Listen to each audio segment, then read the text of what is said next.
Kontrollü devam edin lütfen.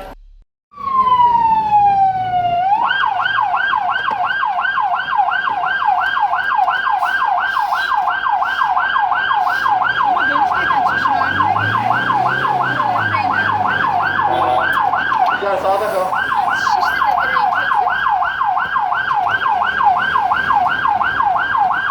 Sağa yanaşın efendim, sağa yanaşın.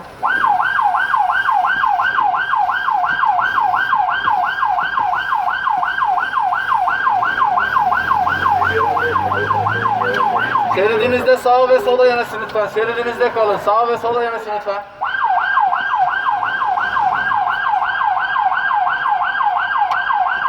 Araçlar şeridinizde sağa ve sola yanaşın lütfen.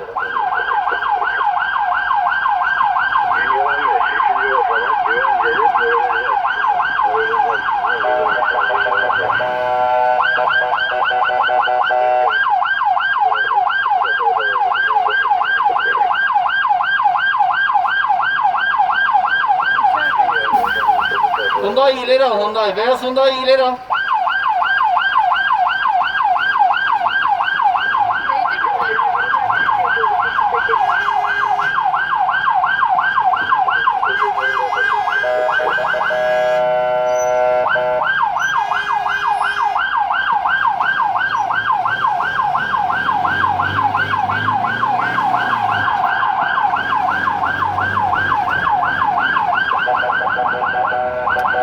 Ticari sağda bekle, sağda bekle.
Kontrollü devam edin lütfen.